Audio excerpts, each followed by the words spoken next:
Welcome to the Explosive Strength Podcast with Jared Biddy. On today's episode, I have Chris Hanson with me. Chris is a former NFL punter, and we're going to talk about his journey into football, his journey from high school to college, and from college to the professional level, and what he's doing now. So, Chris, welcome. Yeah, thanks for having me. I'm excited to be here, and I've known you for a long time, and I actually trained your sons, and it's good to come and talk with you and go from there. Awesome.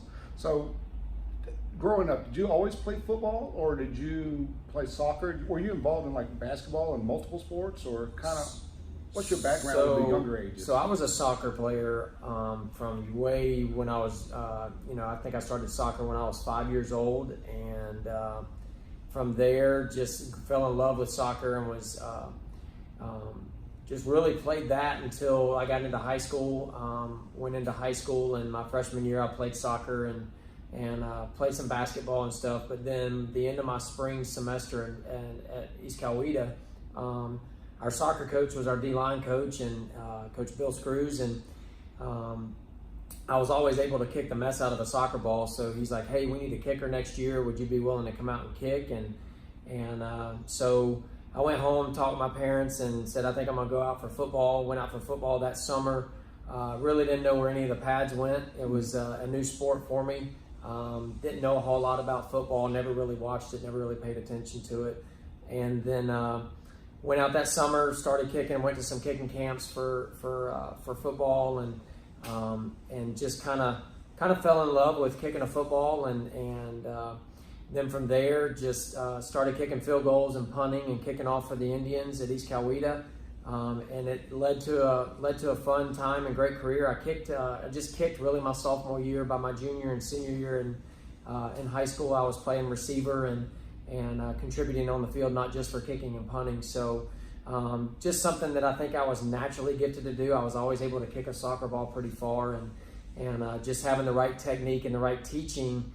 Going to those soccer camp or the football camps in the summer really helped my football. Mm-hmm. And then just kind of decided, hey, I think this is something that I can maybe do at the next level. Yeah, and you've also trained Austin Barner too. I did. And he started off as a soccer player. I'm trying to see kind of where the there's a lot of similarities. I always look at Austin, and I see a lot of myself in my career going through Austin, because when I got to start working with Austin, he was strictly a soccer player, and literally could not get the ball off the ground when we were kicking field goals, because it was a different feel for him, a different kick for him. And then just watching him progress over the years, and then being able to kick field goals as well as he did. And then I was like, hey, you're tall, you're going to be very long levers with your legs. I said, you might want to start thinking about punting as well. And so I started, I think it was after my second year, I started teaching him more of punting technique. And the rest has kind of spoke for itself. He's done really well. He's a great student of the game. He's a great, very coachable.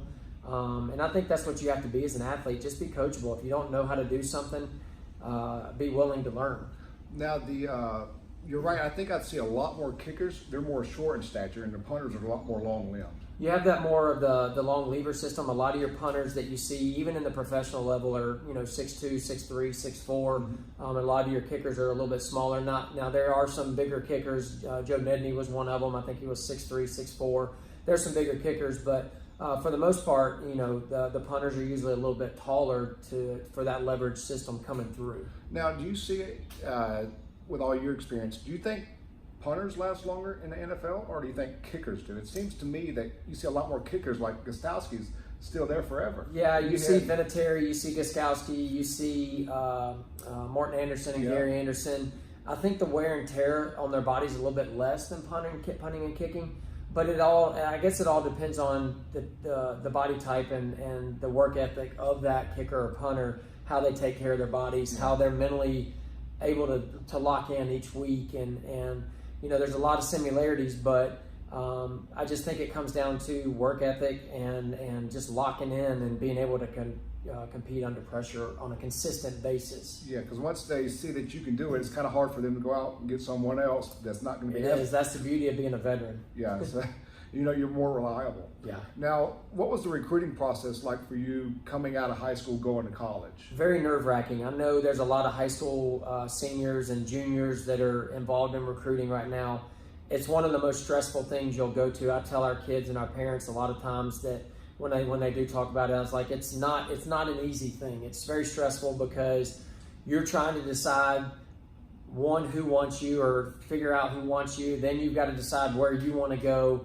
There's all this communication, all these visits going on, and it's very stressful. I mean, the best day of recruiting is the day you actually sign and you step foot on that campus, knowing you're going to be there for 4 years. Now, nowadays it's a lot different. With recruiting, there's so many more avenues to get your name out there with the social media that we didn't have and stuff like that. So I think that just adds more stress for a kid, but I think it also gives them the ability, if handled right, to publicize themselves. Yeah, especially you'll see some college teams that have these people that manage their Twitter account, so they're going through and looking at all these kids' Twitter, see what kind of personality kid, is that kid's personality going to fit in with our team, things like that. Exactly. Social media is an open book for colleges to find out who and what they're about to invest in. Yeah. And that's why I stress the importance of social media to our athletes is whatever you put out there, be sure it's something you're proud of and something you want other people to know about, because it can either help you or it can hurt you. Yeah, and just because y'all think something's funny, don't put it on social media, because that funny can hurt you later. Yeah, you've got to have discernment and stuff like that. And I think, even as you grow up and you become adults, you've got to have discernment of when to say things, when not to say things, because it all goes back and reflects against character. And teams want to invest in somebody with high character, and they know they're not going to have to babysit when they get to college. So, but we didn't have all that growing up. Yes, we didn't have the social media, so couldn't really do Twitter and stuff with bag phones when I was coming up. Shoot, yeah, I don't even remember. I don't think I got a colored screen on my phone till after I graduated college. Yeah, I don't think so either. It's the flip phone. I started out with a bag phone when I started going to Marshall when I was playing football there, and then it went to the flip phone and no texting. We still had beepers at that time, Yep. all that stuff. So times have definitely changed. But I think, like I said, used the right way can really benefit an athlete. Yeah, and just post what you do. Yep. Not the funny stuff or something that could get you in trouble or potentially some of your teammates in trouble. Yeah. So you went to Marshall? I did. I was able to earn a full scholarship to Marshall my senior year. Went there and punted all 4 years. Really enjoyed Marshall. It was a good drive away from home, a good distance away from home, but it's where God wanted me to go, and He had a plan, and that was what was cool looking back and seeing is there was a reason I was there, and I got to experience a lot of cool things. I got to play with a lot of cool guys. Chad Pennington and I were roommates my first 2 years there. I got to play with Randy Moss. I got to play with multiple guys that went on and played in the league as well. Coach Pruitt did a good job. Coach Donnan was my freshman coach, and then he left and went to Georgia after my freshman year. So I was able to win some national championships, go to some bowl games. So it was just a very cool aspect of what my career was able to be. Do you think moving away helped you kind of grow up as a person too? Because like when you're at home, you have mom and dad right here next to you, and you're always used to them. But I think being 10 hours away really, that first year was a struggle. Just being away from home, you're used to being at home and all that stuff. It was a struggle, and you're a freshman, and you're having to wake up at 6 a.m, going to morning workouts. Then you got to go to your classes and have classes done by 12, and then from 12 to 1, you had to eat lunch, and 1:30 you're expected to be in a team meeting, and then you practice from 2 to 3:30 is 4 o'clock. Then you go into meetings, and then my freshman year, you have mandatory study hall till from 6 to 9. And then you're expected to be back in your room at 10. So really your freshman year, you're just walking around in a daze that you just have to kind of just plug in and know you're there and just do your job really of being a college athlete and a student and really honing your craft in. Yeah, I think that was the biggest thing for me, because for the first time I was away from all my friends. Yep. I didn't really know anybody. So going to football practice, you don't really have anybody. You don't really have any friends or stuff to just chat with. Yeah. Then I remember sitting there in my dorm room by myself sometimes because my roommate quit, and so I'm just sitting there thinking, man. It can be a lonely place if you don't plug in and really, really you find a good friend group, and I was able to find a weekly Bible study to get involved in a church there when I was able to get around out in the community, and just getting plugged in and really embracing what you're doing there. And I was there to be a student, and I was there to be a football player. So I spent a lot of time in the weight room, a lot of time on the practice field after practice, working on stuff that not everybody wants to work on, just the no fun things of your profession or craft or whatever you're trying to hone in on. Yeah, someone told me, Jared, these people are here because they want to be here. Yeah, and there's definitely a want to. Yeah, it kind of set in to me like, okay, I either got to want to do this or I quit, but I'm not a quitter, so I'm not going to quit. Yeah. So let's just figure this out. Yeah. I'm so glad that I did, because I think it really changed me, growing up and being away from home. I don't have always my mom and dad to run back to, and so you're kind of out there, so you kind of almost forced to branch out, because I'm really introverted as a person. So for me to get out there and do it, I really think it helped me grow up, helped me finish school, because I wanted to prove some stuff that people said, you're not going to do this or you're not going to do that, and so I just kind of almost did it out of spite, I guess. Yeah, and you have to be, for all you young guys that are listening, or all you guys aspiring to be college athletes, you got to have a want to. The coaches at that level, they expect things out of you, and they're really, they're going to coach you to a certain extent, but there's got to be a desire to get better within yourself. They're not gonna hold your hand and tag you along. They want to see, how are you going to handle this, and are you going to make yourself better just because you sheerly want to be better? Yeah, and don't worry about liking the coach. Oh, I don't like that coach. You don't like that coach because the coach jumped down your throat? Well, that's part of being a coach. I think sometimes kids nowadays want there to be a friendship. Yeah. There can be a likelihood, but if you're buddy with someone, they're going to be able to get away with more with a coach. Yeah. So a coach has got to kind of set a precedent. Yeah, he has to be an authority figure. He has to be somebody that you look up to, because he's going to make you better. Yeah, and if he's your friend, I don't think they're really going to make you better. Yeah. You want a coach to tell you things you don't want to hear. Yeah, because that's a coach's guiding you. Yeah. If he's your buddy, that's okay, we'll just do this over here. That's a friend. That's not a coach or someone that's going to guide you along the right direction. You want somebody that's going to make you better, and there's coaches out there that are willing to make you better. You just got to be willing to hear that criticism and take it and run with it. I mean, at my end of my career at Marshall, when I went in, was doing leading into my NFL career, had a pro day at Marshall, and the Green Bay Packers, Ted Thompson, came down and spoke with me, worked me out, and I got done with my workout, and basically he looked at me and said, I don't know if you're ready yet. I just don't have that feeling you're ready yet for this. And I used that as motivation. I didn't get down. I didn't get upset. I went home and worked my tail off. And the crazy thing is, I ended up back in Green Bay as a rookie, punting for the Packers. I ended up punting for one regular season game and then went on practice squad. But use it as motivation. Use it as motivation to get better, and have that desire to get better.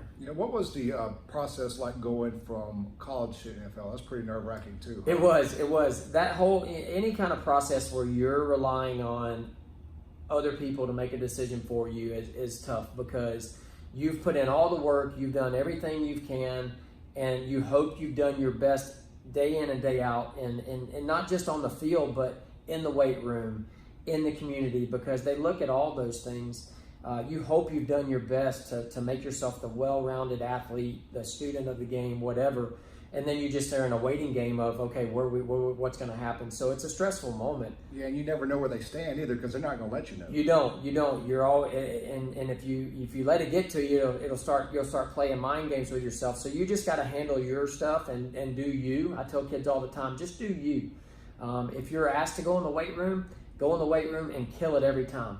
If you're asked to do stuff in the classroom as far as academics in college, go and kill it every time. If you're asked to go and be the best you can be in practice, walk off that practice field knowing you gave everything that day in practice, because that's where you're going to gain your confidence. Your confidence shouldn't come from the accolades. It should come from knowing you worked your tail off. And, my mindset was, I got to outwork whoever's trying to outwork me. Mm-hmm. And that was my mindset. And that's still my mindset to this day. I do not want to wake up and be outworked by anybody. So I just have that do work mentality, and that's how I live. That's how I'm trying to instill in my kids, to just be willing, whatever you're going to do, do it to the best of your ability with what God has given you to do.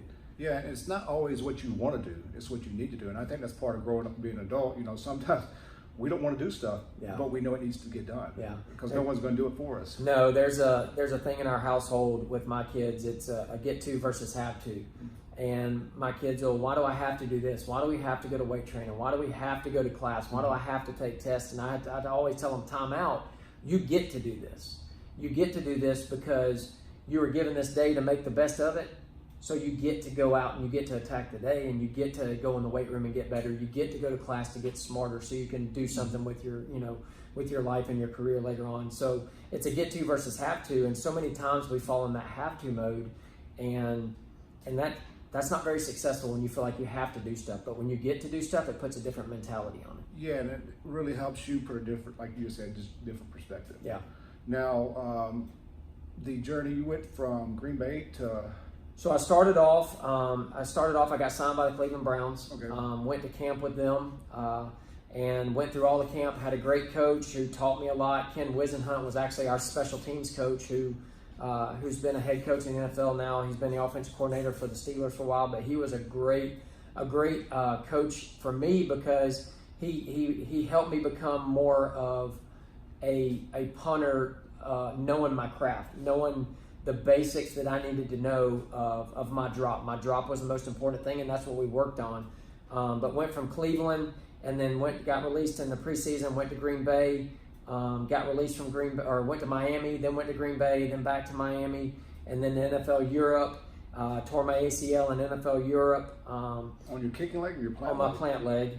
On my plant leg in the last game of the season in NFL Europe. My wife and I had been over there for 3.5 months. We're getting ready to go home and go into training camp with the Dolphins because they sent me over to Europe.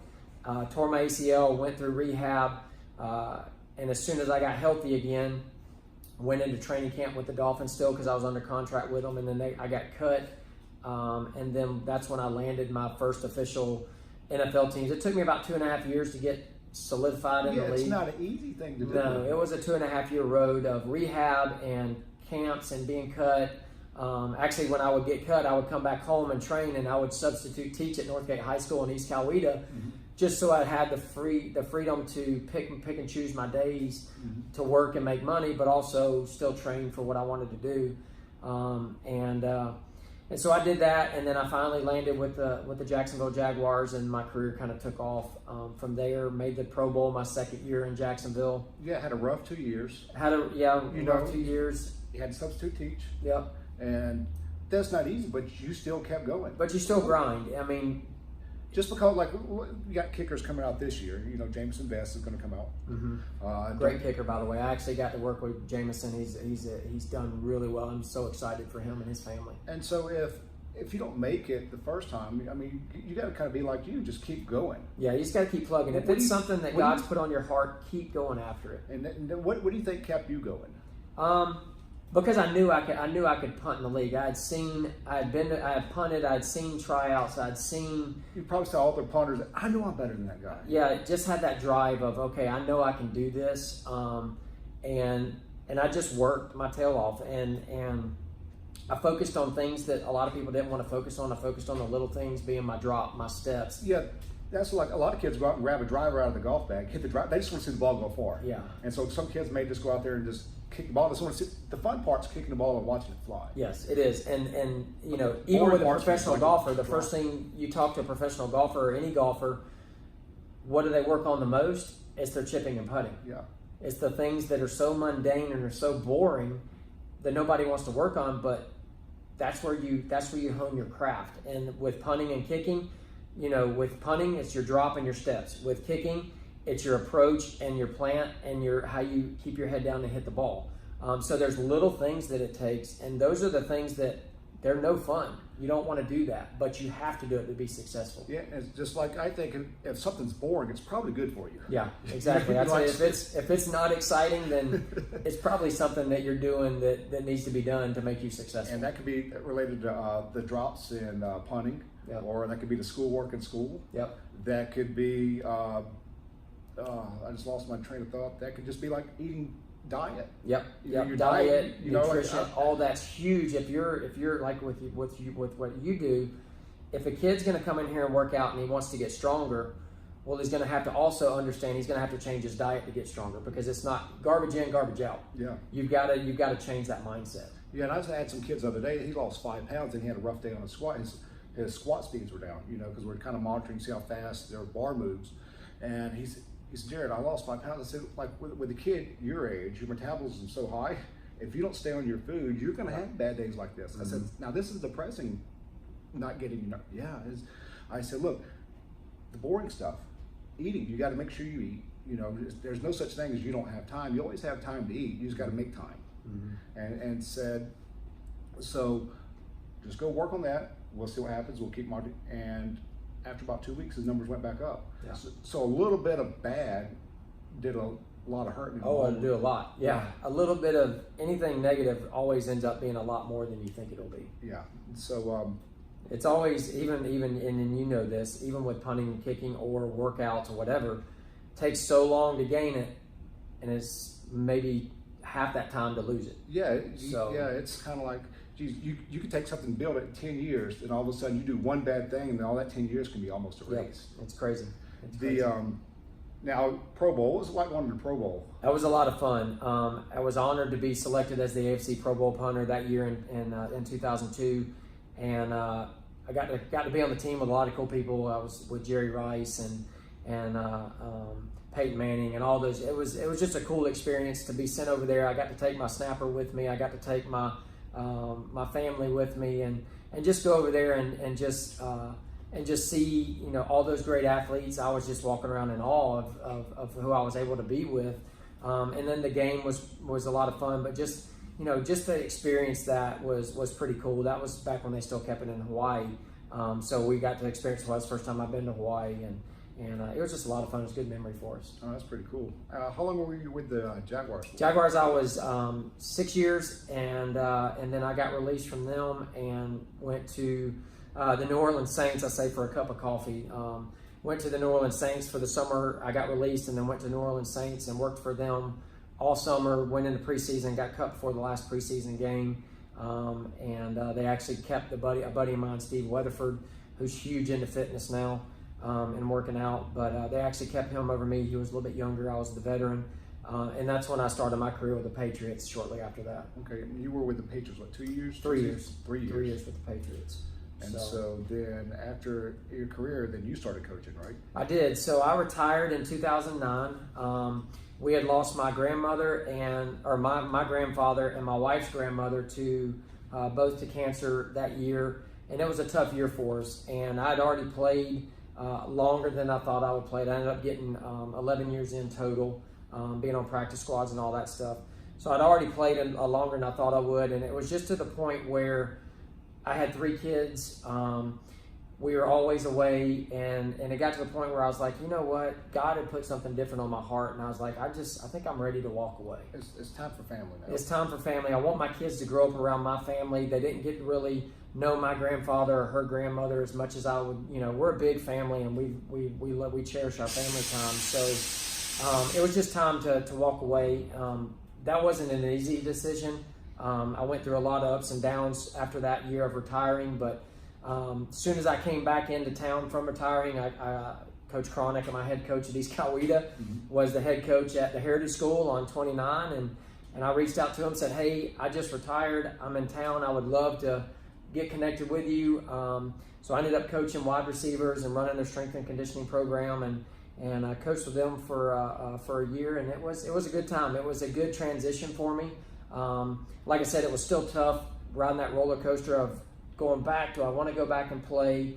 Do I want to do this? So it was a lot of ups and downs, but God had different plans, and I finally came to the conclusion that I was done playing football, that my time was to invest in athletes and students and teenagers and share my experiences of what God taught me through my whole career, of how to deal with people, how to deal with athletes, how to tell an athlete, hey, I've been through what you're going through. Here's how I can help you. And shortly after that season, that first year at Heritage, I was hired as the head football coach at Trinity and coached there. I've been there ever since. I'm going on 9 years there now. Holy cow, 9 years 11 years in the league, 9 years teaching. Yeah, I'm almost retired as long as I played. It's kind of crazy. But yeah, once you started coaching, you're like, I was around Calipari at Memphis, and I didn't really, like I said earlier, I didn't really care if I liked the coaches or not. I just respected them because they were a coach. And I didn't really have that mentality that kids have nowadays. But after working with kids and trying to teach them, and my goal is to make a kid better than what I was. You know, like, so if someone's coming here for strength conditioning, I want them to be stronger than I was at that point in their life than what I was. I'm trying to make the kids better than what I was. But I wish what I could have done is gone back and paid attention to how my coaches coached. You know, because being a coach is totally different than being a player. Oh, yeah. And so then, how did that guy, just like Belichick, did you ever call Belichick after you were done for coaching points? Or no, but when you're there, you don't see it. But when you're outside of it, you get a bigger glimpse of what it is. Because when you're, like when I was with the Patriots, you see, and you know he's a great coach, and you see everything he does. But until you step away and you see his method to his madness, then it all makes sense. So I think, like you're saying, you had your high school coach as your coach that you looked up to. It's not until you get away from that, because you're so laser focused when you're there, you're not really paying attention to the details of why they're doing this and why they're doing that. But when you become a coach and you step back and you go, okay, I get it now. He was harder on me or harder on this athlete because this athlete was a star, or he saw potential in this athlete and he had to be harder on that. So you kind of see the method to their madness and how they run things. And that goes back to what we were saying earlier. Just because the coach is hard on you, if he's hard on you, he's probably seeing something about you. Yeah, and I think he's trying to draw the best out of you because he sees that potential. I always tell my son, if a coach isn't talking to you, something's wrong. If a coach is talking to you, then you're doing something right. Yeah, because they're paying attention and keep listening to him. Yeah. Because I would rather a coach push me and tell me what I'm doing wrong so I can improve it, instead of not being talked to at all. Because if I'm not being talked to at all, that means there's something going on. He might not see something. Now, that's not true for every coach, so don't take that wrong. But I know just from my experience as a player, if the coach was telling me something that I was doing wrong, or he was hard on me or expected more out of me, then it made me want to grind harder for that coach because I knew he saw something that maybe somebody else didn't see. Yeah. If I wasn't getting talked to, if I passed a coach in the hallway and they didn't speak or whatever, I was like, oh, what do I need to go work hard. My mindset was I need to stay after practice tomorrow and work harder. You know, and so it's just, but like I said, that's not for every coach. It's just for what I experienced as an athlete and what I've kind of seen growing up and seeing some different style coaches. Yeah, and you've been around quite a few good coaches. I have. I had the privilege of playing for some pretty phenomenal coaches with Coach Coughlin. I had some awesome special team coaches, and John Bonamego and Frank Gans Sr.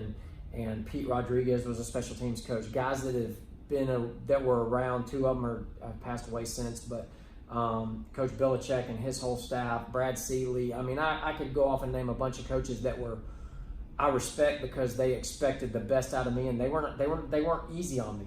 Like they would dress me up and down about what I'm doing wrong or how I could improve, and it was a yes sir, and I would go work my tail off until I did it. Which is I had to, speaking of an instance in New England, I'm 9 years in the league, and I've got to teach myself how to Aussie punt because that's what he wanted me to do. Never done it before in my life for inside the 20 punts because I'd always been a directional punter, and I had to learn a new craft. 9 years, 8.5, 9 years in the league, and it took me all summer long to get where I could be confident going into a game with it. Yeah, because you're professional and you got to figure it out. But I had to figure it out because if not, there was a younger guy that they could go get that could do it way better than I could. I just had to do it to where I could be effective with it. And you always have to be learning new things, even when you're a vested or a veteran athlete. Be a sponge. Yeah. Always be willing to learn something different or new because it might prolong your career. And I think the kids need to work at, sometimes everybody wants to go do what they're good at. And so for a punter, like if you were bad at the Aussie punt or never did it before, I think if the more clubs you have in your bag, the better off you're going to be. Oh, I agree. And so just kind of go, like if they're in here bench pressing and their triceps are weak, they just want to bench. They don't want to go work on the other stuff, kind of like the dropping and stuff that we talked about earlier. It's always work on what you're bad at and become your best. Yeah. Because I was always like that cliche saying the weakest link in the chain. So yeah, So I think you just got to be willing to be open to to doing things differently. Like I was a punter, but I would also kick field goals and do other things because I was actually the backup kicker. So I had to do different things. But also, if you're just going to bench all day and you're going to get the best at bench, then like you said, you could get even better if you would do triceps, forearms, stuff like that, grip, all that stuff. With me with punting, I try to punt with I believe the body is an amazing thing. It is an amazing thing. So I would even punt on my off days with my right foot, even though I'm not a good punter on my right foot, just to offset the stress on my body and kind of even it out of always swinging my left leg. I would go swing my right leg in the same way, so I would plant with my leg. So it just makes you more stable and gives you a different perspective of things. So that's a pretty smart idea. It's kind of like a golfer, like will swing, like Tiger Woods and them would swing. They're right-handed, but they may swing left-handed. Yep. In case they get to a situation where they may just have to balance things out, and two, even though it's balancing things out, it gives you an ability to be in the event that you need something. If I had to roll right because I got a bad snap or something, I could have kicked the ball on my right foot and at least get it downfield. So I wouldn't have to try to swing back around left and back into traffic. So it was just gives you different options. Yeah, and I was a long snapper, so the better I got at throwing the ball, I'm right-handed, so better I got at throwing the ball with my left hand, my snaps got tighter. Yeah. And so it's just like in basketball. You may be a right-handed shooter, but sometimes it may have to come out of that left hand. Sometimes it does, and it's always helpful to work the multiple aspects of your craft. Yeah, and I think that's just thinking outside the box. Mm-hmm. Instead of just sitting there thinking about this one thing all the time, think about what else you could do. Like you were saying, you punt with your right foot, you're lefty. And so I think if you start shooting left-handed may become beneficial, just like in baseball. Yeah, you may have to be a switch hitter. Yeah, and I think, speaking of baseball, I think because it's especially, you got pitchers that are specialized, all that stuff. I think it would be beneficial to throw left-handed every once in a while, just so you're crossing that body axis and not just working that one side where where one side of your back's bigger than the other because you're always throwing. Yeah, and I'm throwing off because that is really something. And as far as rehab goes, if you have your left arm hurt, if you work your right arm, your left arm does get some benefit. It will. And so I'm kind of lost at what that's technically called, but yeah, you're not wrong. So, you want to talk? What if you can go back and talk to young Chris Hanson? What do you think you would tell yourself as you was growing up? Like we went through some hard times when football's different now than it was then. When we had chronic in high school, we were practicing 4 times a day in camp. Oh yeah, it was. I tell people all the time now, it's It reminds me of the Junction Boys. We were the Dirty 30. It felt like every year we came out for East Coweta after I came out for football. Spring we'd come out with 115, 120 kids, and by the time the end of the summer rolled around, it was the Dirty 30. 30, 35 kids, and we were just going to outwork you. And that was a mindset that I think Coach Cronick instilled in us because he worked us nonstop. Mm-hmm. And he expected us to do things right. I mean, I'm sure you remember we would run the same play 9 times until we got it right. And being a wide receiver running 9 go routes, golly, I was so tired. But you get in the game and the timing aspect of it would time up so well. And that's why I think Coach Cronick was a master at what he did, because you knew what you had to do and you could do it with your eyes closed. Yeah, and it really changed that program around. Yeah. I think you asked, going back to my younger self, what would I do? I think really just looking back, I would enjoy the moments better. Because you said you've been out of the league 9 years. Yeah. Yeah. And, you get so, I think as athletes, we get so focused on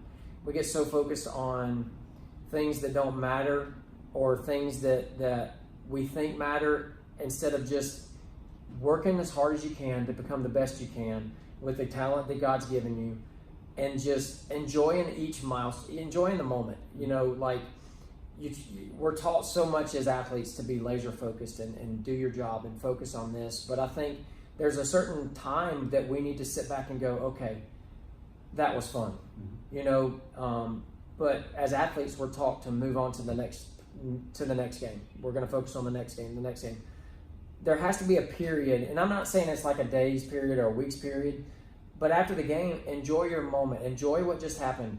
Think about why maybe you didn't contribute if you guys lost, what you didn't do well, and learn from those moments. But I think just understand that as an athlete, you're going to be held to a higher standard. I think as the younger me, I look back and I wish I would have worked a little bit harder. That's crazy to say because I felt like I put everything I could into it. But I think just knowing now, like I try to get with my son, and we had a conversation yesterday because they were in the weight room, and I said, how'd it go in the weight room today? I was like, what'd you do? He said, we did cleans. I said, well, what'd you do? He said, I did 135. I'm like, why'd you do 135? Like, he's like, because it was 5 sets of 5. I didn't want to put heavier weight on there and do it. I said, why wouldn't you put heavier weight on there and do it? Why wouldn't you want to go in there and be the best you can be instead of falling victim to complacency and just trying to get by? Like, why would you do that? And it's hard for them to see. It's hard for him to see that right now. One day they'll get it, and I just keep trying to instill that.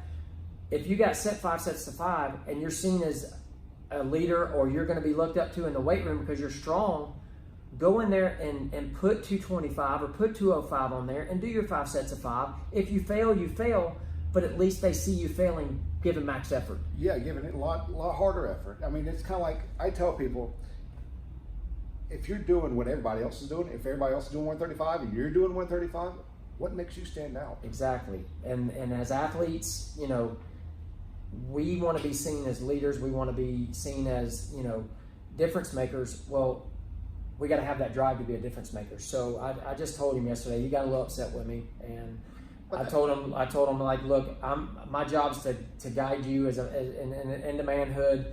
I know I'm your dad. I know I'm a coach as well, but this is dad's side coming out. Anything in life that you're going to go through, you're not always going to want to go through it. You're just going to want to take the easy road. I said, don't be that person that takes the easy road. Go and be the leader. Go and do the hard things. And even if you fail, it's okay because you're going to learn something about you in your failure. And just attack it that way. If we're always afraid to fail, or if we always base everything on how we feel, like, I would have never made the NFL. Yeah, I tell people all the time, I'd rather feel like crap and be better at what I do instead of feel good and suck at what I do. Yeah. So, I mean, it's just, wake up every morning and don't be defeated by complacency. Go and just attack the day and get better, whether you feel like it or not. You always got eyes watching you, whether you know it or not. Mm-hmm. As a leader of families, you always have your kids and your wife watching you and how you react in situations and how you attack things and how we're always going to be under the watchful eye. And what we've been called to do is do our best with what we've been given for that day. Yeah, and it goes by so quick. It does. We're not promised tomorrow, so we better attack it today and impact as many people as we can and attack it like we can and give our best, because I might not wake up tomorrow. Yeah, and I think it's our job to pass on what we've learned. If we don't pass on our knowledge to our kids or to our family and our friends, what are we doing? Yeah, I think that's as the generation ahead. I think that's what we're, and those guys like Christian, my son, he's got a generation looking up at him, and one day he's going to be my age and he's going to be sitting talking to somebody and he's going to be saying the same thing we're saying. It just takes a while for it to click. You know what I thought was amazing the other day? And that didn't really click on me until I saw it. There's two brothers. There's one brother that's going to be an upcoming 9th grader, and his brother's a senior. And there's another brother that's a senior, and his younger brother's going to be an upcoming 9th grader. And what I saw in it is when their older brother was doing something, the younger brother was sitting there looking at him and almost in awe, like, okay, I want to be better than that, or I want to be able to do that one day, when that older brother has no clue that younger brother is looking up at him. Yeah. But if the older brother would turn around and see that younger brother, they're totally off in la-la land and not letting the older brother know that they're looking at him. Mm-hmm. I live that on a daily basis. I've got 2 boys and I got a little girl. So Christian's younger brother, Caden, looks up to him, and like you said, there's times when I just catch Caden watching him and seeing what he does, but sometimes Christian's so oblivious to it. But yeah, it's, you always have eyes looking at you. Yeah, and you can't tell them enough. Yeah. So, always just be willing to enjoy the moment, take some time, understand where you are, understand what you're putting in, and understand people are watching you. And just use the gifts that God's given you. That's what I've learned. That's what I'm hoping. That's the journey God's taken me on, throughout my career. And which is what I love doing now is, as the athletic director of Trinity, I get to see and I get to invest in kids, but I get to see their hard work when we have signings, or I get to see their hard work on the field. Yeah, y'all had a lot of signings this year. We have. We've been blessed, and we've got a lot of great athletes, a lot of great families, and we've been blessed with a great athletic program, and it's just continuing to grow, and it's fun to be a part of. It's nothing that anyone's done but God, and it's just fun to watch it grow. Yeah, was over there the other day, and the parking lot was absolutely slammed. Yeah, we're looking good. We're looking new facilities and all that stuff has really enhanced our campus. And y'all just had a new field this past year. We did. We had a new turf field put in, brand new track put in this year. Got the brand new high school building in, brand new weight room. Weight room overlooks the fields. Weight room overlooks the field, so it's a pretty cool place. So it's very very special. It's hard to believe, like you said, when I said I've been there, almost 9 years. It's crazy that it's been almost that long, because I remember when I first got hired, we were driving a bus and renting out East Coweta Middle School to play all our home football games, and every game was a road game for us, and we were working out at Sunrise Baptist Church in Noonan for a weight room facility, and it had to be transported everywhere. Everywhere we were transporting. So what y'all the first couple of years was practicing in the parking lot, right? We were practicing in the parking lot in an outfield of a baseball field of the old Crossroads Church there on 154. Yeah, it's come a long way. It's been fun. It's been a fun ride to watch God work. It really because that's a huge growth. It is. That's fun. It's just kind of like like you said, cherish the days. Mm-hmm. Because now those bad times were practicing in the parking lot, and those bad practices you had when you were younger, those coaches that said, "Hey, Chris, you may not do this," but that all it's doing is setting the memory in. Yeah, and that's what you got to realize. It's something that you're going to, if you work hard enough, you're going to appreciate that memory later on. You will. We were looking at a slideshow, my wife and I, a few months ago. We were looking at a slideshow from when we had just broke ground and knocked trees down where our football field is now. And that just brought back a well of memories of, man, like to see what we have now, to see where we came from is just awesome. Yeah. It's very cool to see. Well, anything else you have? No, man, I appreciate you having me on. Yeah, thanks, I appreciate what you do throughout our community and the athletes that you train. I know you do a great job. You're highly sought after here, and I just thank you for the time you invest in others and the way you coach others and care for others, because I know you have a big heart, and I know you want to see athletes succeed, and it's definitely recognizable when you step in here and you see athletes come from your area.